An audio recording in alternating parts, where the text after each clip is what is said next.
Welcome to Learning Through Technology, a K-12 EdTech podcast brought to you by STS Education. We strive to be the bridge that connects communities of educators so that they can fulfill the promise of learning through technology. Join us every other week as we connect with education leaders who share their deep experience with the education and technology topics you are grappling with in your own schools and districts. Each interview is designed to bring you tangible ideas you can start using tomorrow. I'm Alex Inman, the founder of Educational Collaborators. And I'm Bob Cerruti, founder of the EdTech Group. Welcome to the show.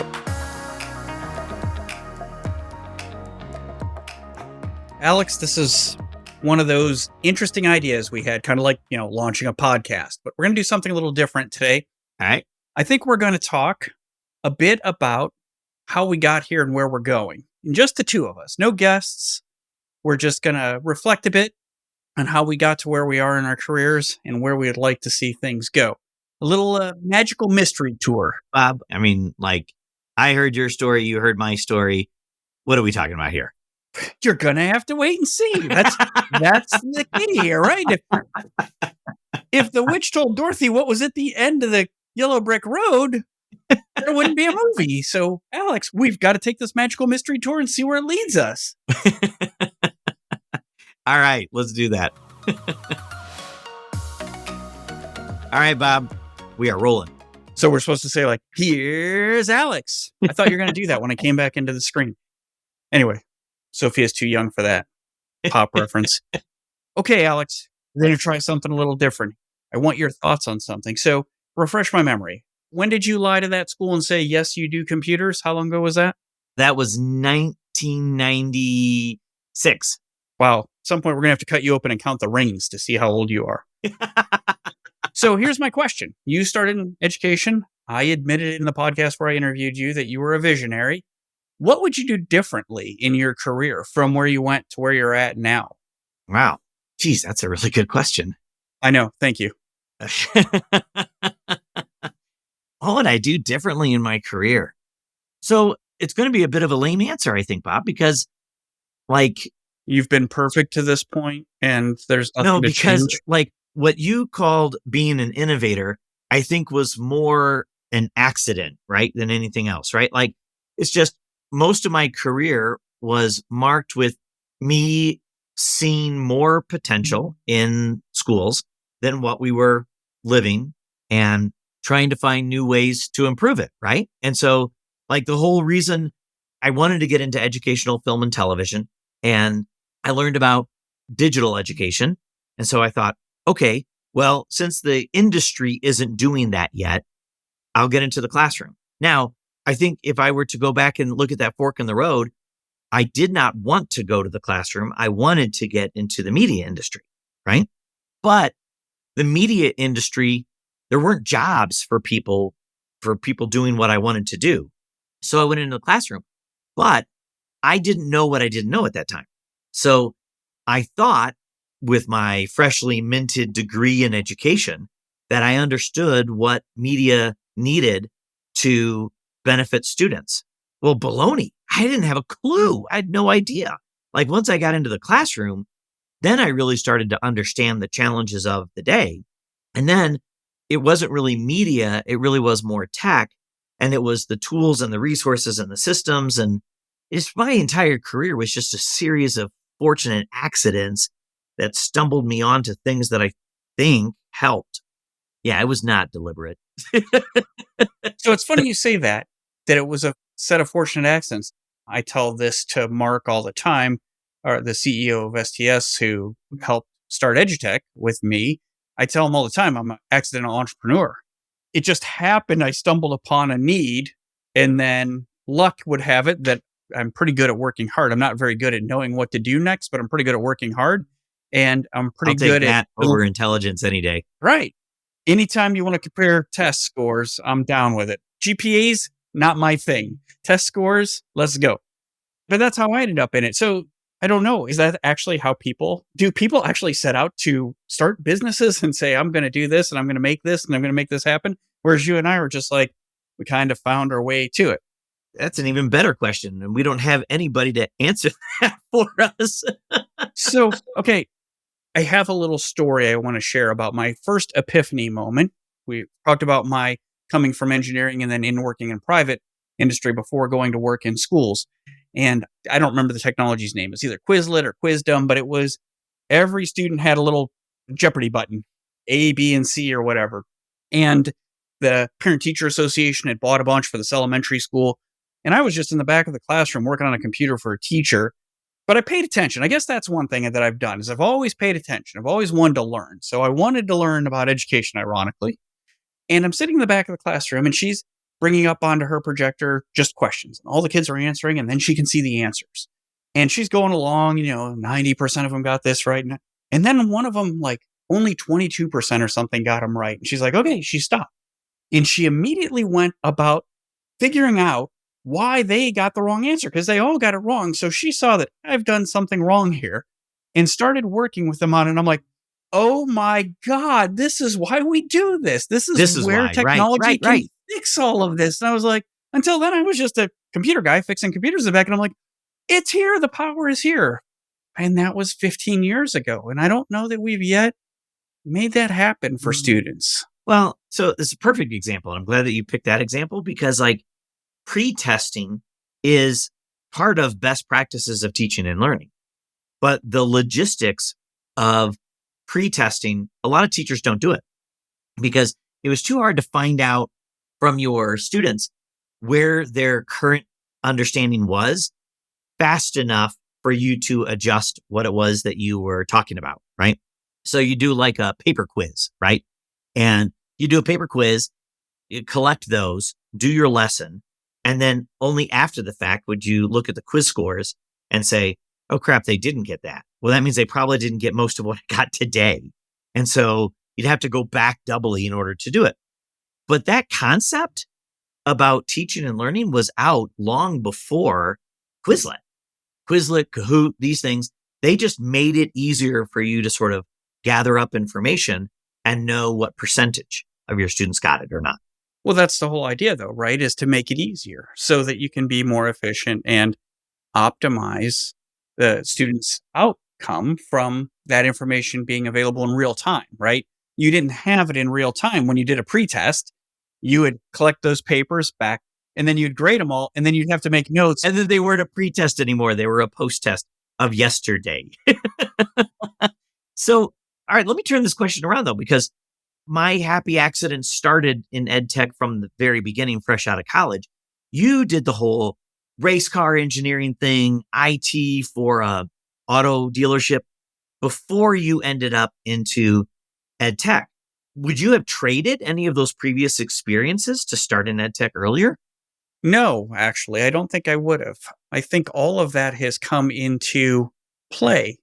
I learned a lot about customer service working in auto groups, in a very good auto group. Some of the best lessons I ever learned were from the general manager who knew nothing about computers, but she was just a brilliant, hardworking, compassionate woman who took me under her wing and probably doesn't even know that she did, but did. So I learned a lot there. One of the things that I sometimes relate to our staff when we're talking about work we're doing for a school or whatever is one thing I learned when working on race cars was you do it exactly right. Like if you do it a little right in school or you do it mostly right, it's good enough. But you do it exactly right because somebody is going to strap their butt into that device that automobile that you've prepared and put their life on the line for it. So it has to be exactly right. So I learned a bit about preparation and attention to detail then that has served me well as we've gone forward with this sort of stuff. But yeah, I wouldn't change it either. It's been a pretty good ride so far. Yeah. I mean, I think what that sort of underscores, and I think both of our journeys, as Miley Cyrus wisely said, it's not about getting to the mountaintop. It's the climb. Okay. So I have to check my bingo card here to see if I had Miley Cyrus in my pop references from Alex in this. And no, I had the Three Amigos at the center, but no Miley Cyrus there. So it's the climb. All right. So in a recent podcast, Alex, you and I discussed the merits of conferences. And we're on opposite sides to start, but you convinced me. And I don't know that I needed a lot of convincing. Episode made me think of this, but this does not need to be related to a conference. So I'll put that out there. But tell me about what and so this brings together also what we just talked about, kind of the serendipity of both of our careers. Like we just kind of stumbled into things and we were smart enough to seize that opportunity and then bust butts to make it work. So, what is the most unexpected conversation you had that like changed the way you thought about something? And I'm kind of thinking like maybe you met somebody in the bar at a conference or a sidebar in the hallway outside of the convention room. But it doesn't have to be that. It could be a conversation you had at the airport with somebody who knows nothing about educational technology or anything. Anything like that that makes you think, there is something I could talk about. So sort of like a conversation that I've had with somebody that sort of led to an epiphany that changed my Let's be direction. clear, Alex. You're going to talk about whatever you want to anyway. There's your prompt. What do you got? Wow us, Alex. Wow us. One that comes to mind that I put a lot of work into and still feel like I am shy of wrapping my arms around is the use of data in education in general. So I got involved in data really early on. I was in a conversation with other tech directors and we were talking about how much time our staff spent working on data related issues in the summertime, getting new enrollees where they need to be. I was in private school, so they would come through an admissions portal, right? Rather than sort of dumped in through the regular sort of district enrollment process. And then there's some complexities associated with that, particularly on the advancement, which is the fundraising side. Like you have to know your families and who the parents are and if they're divorced or not and where the kid lives and what the sensitivities are between them, because you're going to be asking them for money, which is different than just sending a bus notice. And so I was talking with other independent school folks and we were talking about how much time we spent in organizing the data in the summertime. And it annoyed me because I knew that data could be extracted, transformed, and loaded, ETL. I knew that you could do those kinds of things with data, but I had no idea how to do it. I just knew that it was possible, right? And it bugged me that it was possible to do something that we weren't doing. So I spent 2 years and an enormous amount of money to save money by having my staff not have to do that stuff by hand. And once we got it done, it was hilarious. It was amazing. Stuff that my data coordinator spent literally 6 weeks doing for 40 hours a week. We did in under 6 minutes because she could do it. We had validation reports. She could look at the validation report. Yes, that is what we're expecting. And then boom, send it on. And so it was amazing. But then I hear about people using like data dashboards that are in their SIS or in their learning management system, but they're only taking advantage of the data that's in that specific data set and not the other data that we know about the student. And that frustrates me. So then I worked with my own school and then with other schools to spend an enormous amount of money to structure data, because when data was structured, then you could do all that cross analysis. And if it was properly structured, it was also properly updated. And it just annoyed me that people would spend money putting together a dashboard with unstructured data that was valid for like 10 seconds. And so now AI is out and people use AI to give you insights. And that AI is based off of oftentimes small data sets, not interoperable with other data sets, and relying on data structures that they don't understand because they were created by large language models that they didn't create. So now I am frustrated again about this and want to figure out, how do we create small language models inside of our district where we can train the AI to do the analysis that we want it to do, structure the data for us based off of our rules, and then give us those insights across our data tools. And I don't know how to do that, but I know it can be done. So you ask about a conversation. I had a conversation with a bunch of tech directors, and actually Bill Stites was one of those guys who was on that Atlas podcast that we did. But that was a conversation that has led to now probably more than 15 years of battles with data to try to figure out how we can create sustainable ways to use data to make impacts in schools. And that was a really long answer. Yeah, yeah. Our producer, Sophia, had to nudge me. He's done talking. So here I am back. Okay, I have a different, that makes me think. So you got into AI, and we've done a couple of episodes on AI, and I get all excited, and Mary Beth Hertz and her discussions. But I have to ask this. We're both old. I'm older than you. Thank you. You beat me to it. So we've seen a lot in technology and education, and we've been excited about things before. I don't know if it's just the way I'm feeling today or whatever. I just don't feel like it has made the changes we had hoped for. Tech in general or AI? The technology to this point, and now we're excited about AI. You had just talked about AI, and boy, I see the potential in it. I use AI. I know you use AI. Sophia uses AI for a lot of the work we do now. But is it going to change schools? Are we going to talk about tough things like schools are reluctant to change? They just are. Like, that's a fact. I don't want to sound like a pessimist because I'm really not a pessimist, but I no longer believe, and I did early in my career, believe that technology could revolutionize education. I don't believe that anymore. Wait. So I think it can, and I think you think it can, but we think it won't. Fair. I do think it can, and I do think it does, but I don't think it will. Okay, let me clarify. Let's use the real word revolutionize, though. You said revolutionized. So to me, that's a sea change. That is, everything is different. And I don't see everything as different. I'm afraid it's still evolutionary and not revolutionary. And that's disappointing to a guy who gets very, very excited about some technologies. Okay, so this is probably the first time I've ever asked you to just stop talking so that I can interrupt you and get my answer out. Yeah, that never happens. You just talk over me. All I have to do is just wait 2 seconds and I can get in. But no, so Bob, I'm mostly agreeing with you. We're mostly on the same page. I believe teachers revolutionize the classroom.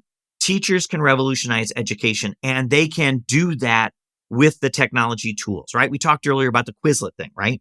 So like that technology, I mean, it is literally a technological replacement for something that's been around for a long time.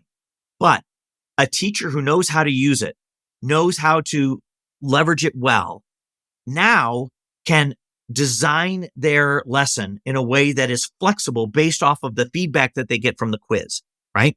And because they know the technology is going to give them the quiz answer at the beginning, now that teacher can make all sorts of personalized, depending upon how they parse that data, because they can actually parse that data, and a good teacher will know how to meet the needs of different learners in real time. But what they need is the information to do that. And so an excellent revolutionary teacher is not someone who designs for the path of least resistance or this is going to cover my job responsibilities and get me through the day. But if I really want to make a distinct impact on each kid, that is revolutionary. And that didn't come from Quizlet.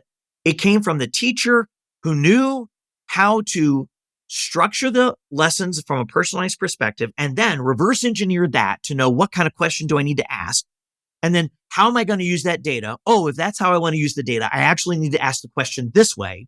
Then if I ask the question this way, I'm going to get the data that I need to make a revolutionary impact on that kid. Are you dealing with too many broken Chromebooks at your school? It can be tough to keep up. That's where the STS Education and FedEx Fixed Cost Chromebook Repair Program comes in. For $99, we take care of everything, shipping, parts, and labor. This means fewer headaches for you and more consistent learning for your students. To learn more, check out stsed.com/break-fix. So, no argument with you. Great teachers have been great teachers since before there was technology, and they knew how best to use a chalkboard. I won't argue that. But single people are not revolutionary. They are to those students that they're working with. They could change those lives or paths in their careers. I agree with all of that. But it's not revolutionary, Alex. It's not. I guess this is my call to action. Those people that Alex is talking about out there, that's who we want to talk to on this podcast. Where's the revolution? Isn't that the same? The revolution will be broadcast. So you're the communications guy. No, look, he doesn't even get that reference. But those are the people we need to talk to, because I do think that there are a lot of teachers out there who want to do it and don't know where to start, not sure what to do. Now I'm getting philosophical on you. So I don't know that there's such a thing as revolution in education. And I don't know that I care, because education was never about the system that it created and perpetuates. Education is and has always been about the individual student and that individual student's growth. Now, school and education is the system that we leverage to create that individual growth, but it is about that individual growth, and individual teachers can have a revolutionary impact on individual lives. That's why we ask the question, who's your favorite teacher and why? And the stories that you tell are revolutionary to your life.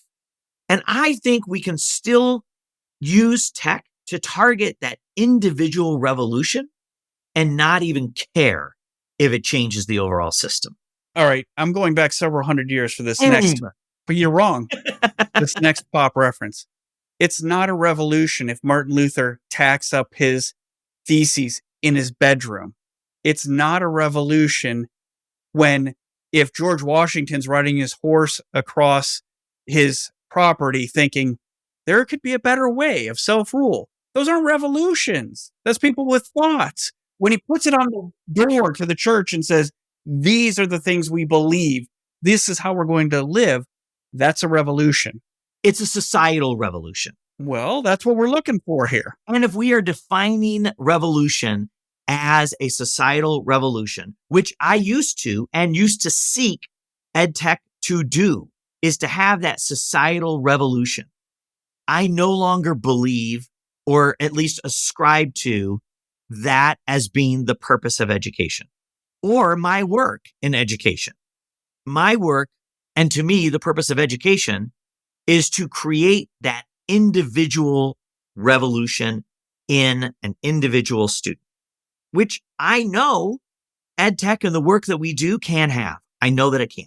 And I know that it can empower teachers to do what they do well substantially better. So it's a different take.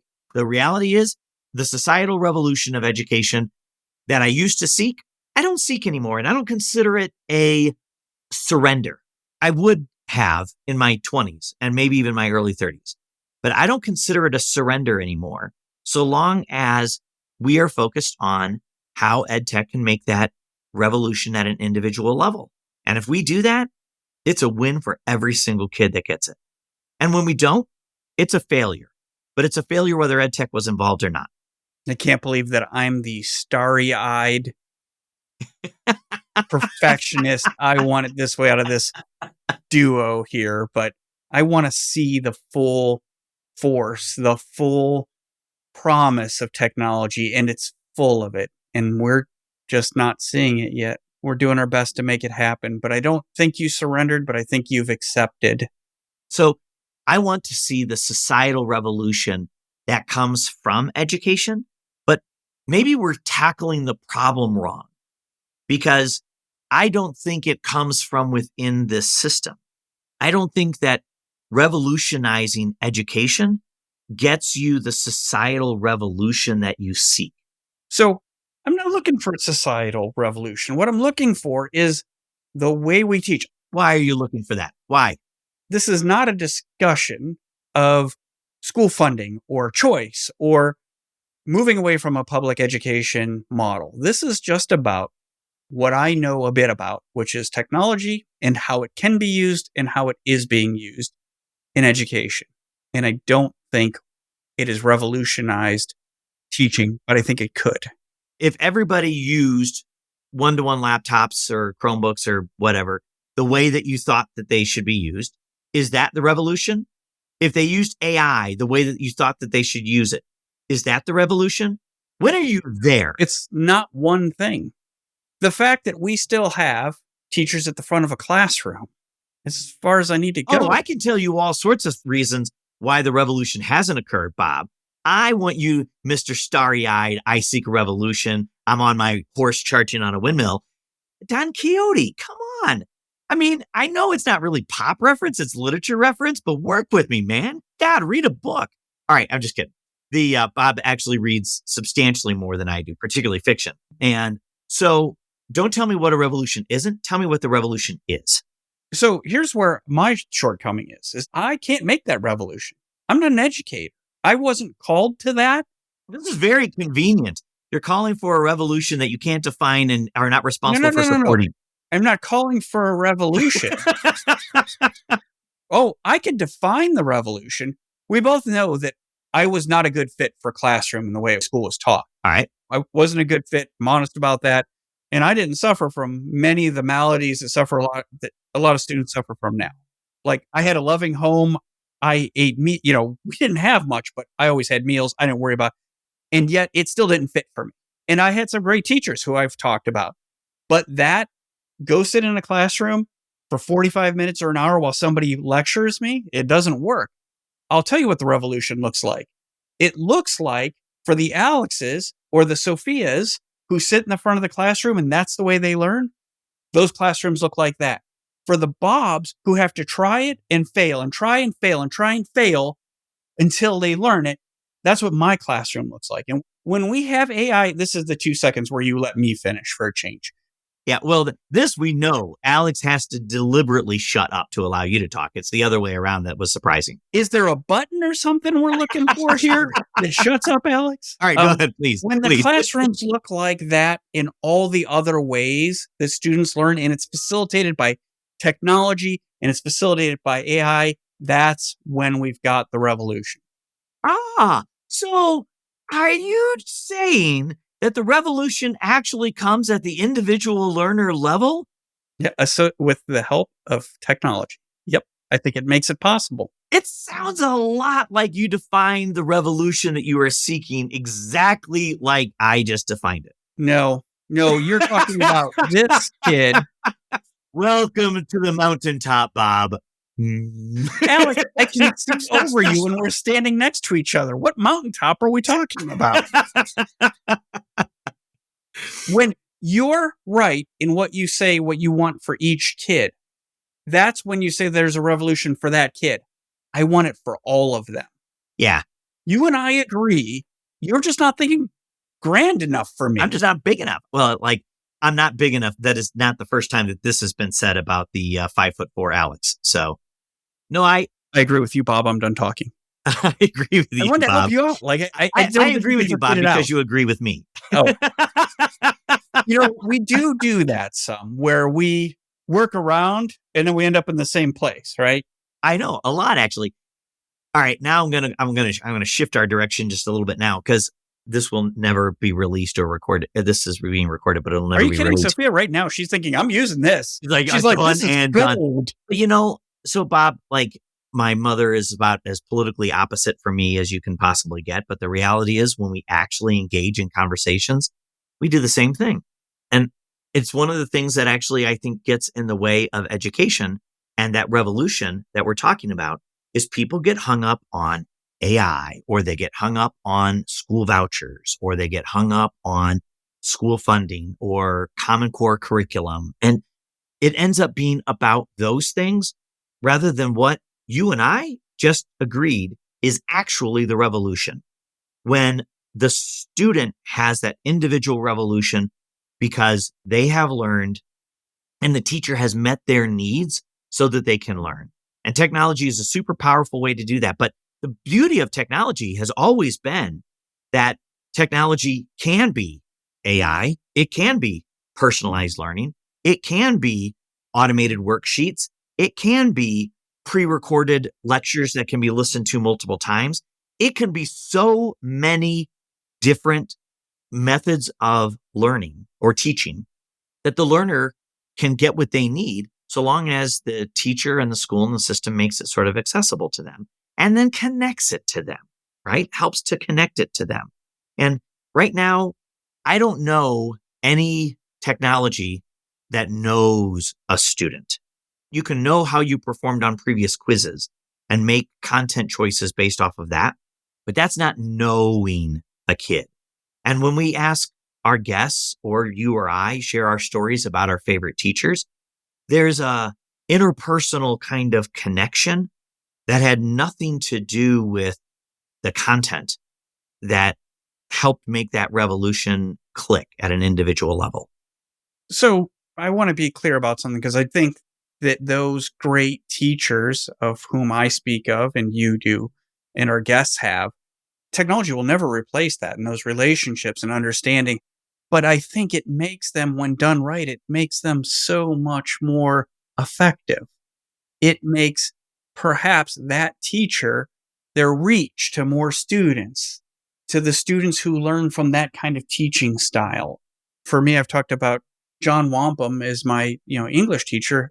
I liked him because of the way he taught. He was still teaching the same curriculum as everybody else. It was the way he was doing it. Now, instead of being limited to 23 students in a class or 28 or however many we had in our class, what if John can teach to those students who want to learn the way I wanted to learn, to hundreds or thousands of students? Here's the revolution from like the systemic side of things.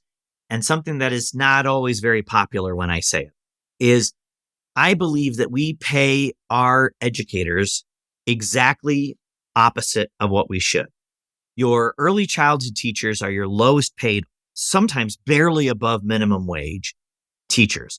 And your tenured college professors who are, teaching, I'm not commenting on the research, I'm really commenting on their teaching, are teaching content, and they are being rewarded for their expertise in content.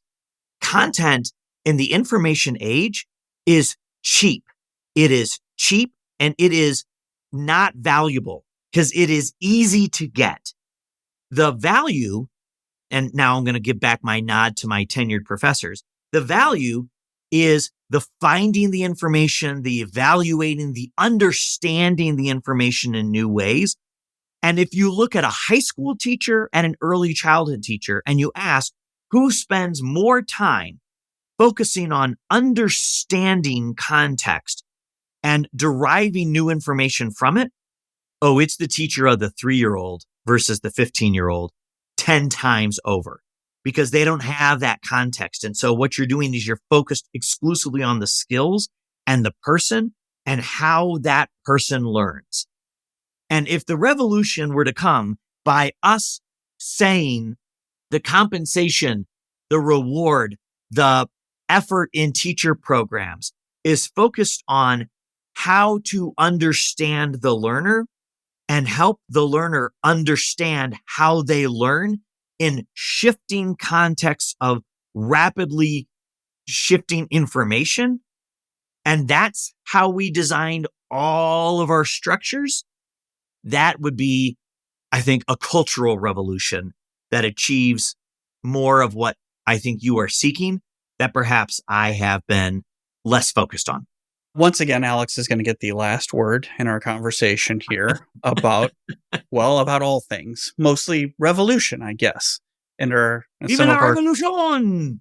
We need to get Sophia, when you're listening in, we need to get the t-shirts with Alex's face on them. Education Through Technology podcast. So our accidental conversation about how we got here and where we want our world of educational technology and education in general to go. Pretty good conversation, I thought, Alex. I thought it was pretty fun, especially since it was entirely impromptu. So Sophia says this is going to be a podcast. So until next time, Alex. Thanks very much, Bob. This was fun. Well, Bob, I had told my children that we were doing a podcast, and of course, they didn't spend any time listening until we had merch. Once we had merch, and I said, oh, I'm drinking out of my Learning Through Technology, a K-12 EdTech podcast water bottle right now. My Learning Through Technology K-12 podcast sticker on my water bottle. Like, once I had merch, I was cool. You were never cool, Alex. You were never cool. I don't care what they said. I will say the water bottle is cool. You were never cool. So surprisingly, people ask us about this stuff. They ask questions about us and they ask questions about the merch. So what can we do here? I tell you what, if you are one of our listeners and you are interested for whatever reason, in merch associated with our spectacular podcast, reach out actually to podcast@stsed.com. So podcast@stsed.com. STS Education, of course, is the sponsor of our podcast. Reach out to them and say, hey, I am interested in some merch. And Sophia, our producer, will find a way to get you some of our spectacular podcast merch. Spectacular, huh, Alex? You too will be cool when you have Learning Through Technology at K-12 EdTech podcast merchandise. I don't think that's a good way to move merchandise, Alex, by making people think that your idea of cool is cool. It hasn't worked so far, but maybe one of these days. All right. For a completely impromptu podcast that we pulled together, Bob, it was great. It was something, Alex. It was something. Until next time, everyone. Learning Through Technology, a K-12 EdTech podcast, is brought to you by STS Education, a Pacific OneSource company. To learn more about how educators can leverage technology to drive successful educational outcomes, check us out at www.stsed.com. Connect with us by searching for Learning Through Technology in Apple Podcasts, Spotify, Google, or anywhere else podcasts are found. And click subscribe so you don't miss an episode. On behalf of the team at STS Education, thanks for joining us.